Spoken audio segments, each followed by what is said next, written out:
Assalamualaikum warahmatullahi wabarakatuh. Om Swastiastu, Namo Buddhaya, salam kebajikan dan salam sejahtera untuk kita semuanya. Yang kami hormati Dewan Juri dan Panitia Lomba Debat Gemarsi 2025, dan yang kami hormati dosen pembimbing serta teman-teman yang saya cintai dan saya banggakan. Kami dari Stikes Yayasan Rumah Sakit Dr. Sutomo, Prodi Administrasi Rumah Sakit. Nama saya Muhammad Rafli dan rekan saya. Nama saya Antika Silva Patricia Wandira. Jadi di sini kami dari tim pro dan kontra akan menjelaskan argumen kami mengenai pemanfaatan media sosial dan digital untuk meningkatkan kesadaran dan partisipasi masyarakat dalam kesehatan. Nah, untuk yang pertama akan yang menyampaikan argumen pro-nya akan disampaikan oleh rekan saya Muhammad Rafli. Saya persilahkan. Baik, di sini saya akan menyampaikan dari pihak pro mengenai pemanfaatan media sosial dan digital untuk meningkatkan kesadaran partisipasi masyarakat dalam kesehatan. Di era digital ini, media sosial menjadi salah satu alat paling efektif untuk menyebarkan informasi kesehatan. Berbagai penelitian, termasuk di rumah sakit di Indonesia, menunjukkan bahwa media sosial lebih efisien dibandingkan media konvensional. Hal ini sejalan dengan Undang-Undang ITE Nomor 11 Tahun 2008 yang menjamin hak masyarakat atas informasi.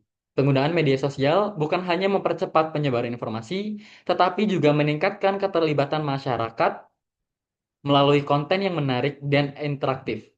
Misalnya dalam program imunisasi, pencegahan stunting, hingga edukasi kesehatan reproduksi remaja.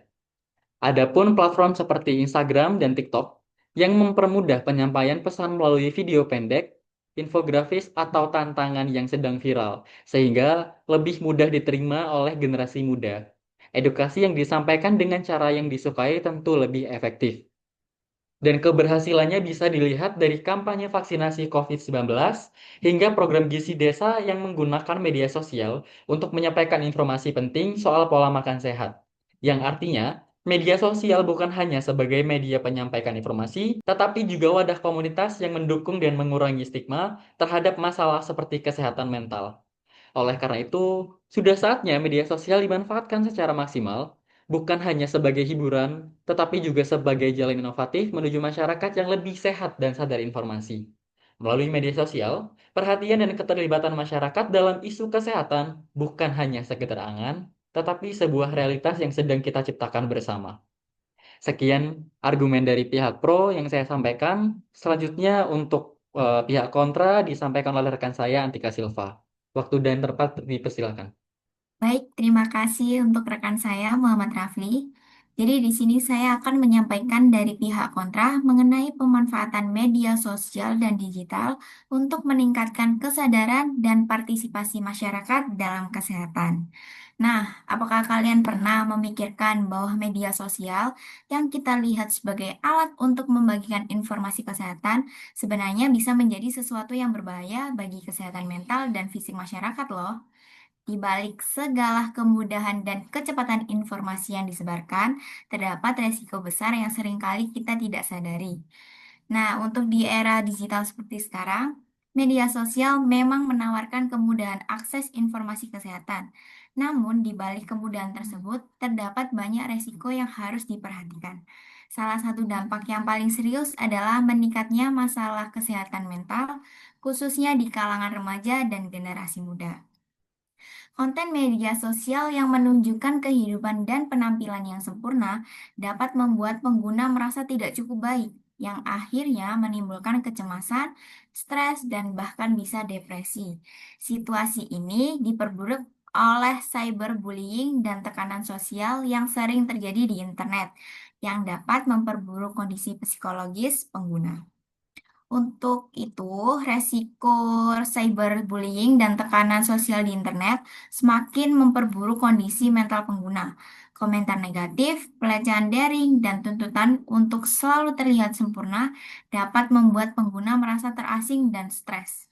Data menunjukkan bahwa sebagian besar remaja pernah mengalami gejala kecemasan dan depresi yang berkaitan dengan pengalaman buruk di media sosial. Tak kalah penting juga, masalah privasi dan keamanan data kesehatan juga menjadi ancaman nyata. Pengguna platform digital untuk konsultasi kesehatan yang tidak dilindungi dengan baik dapat beresiko mengungkapkan data pribadi pasien yang bisa membuat orang merasa tidak percaya dan merugikan mereka secara serius. Pada pasal 28 Undang-Undang Informasi dan Transaksi Elektronik atau biasa disebut dengan UU ITE, terdapat larangan terhadap penyebaran informasi palsu atau hoaks yang dapat merugikan konsumen.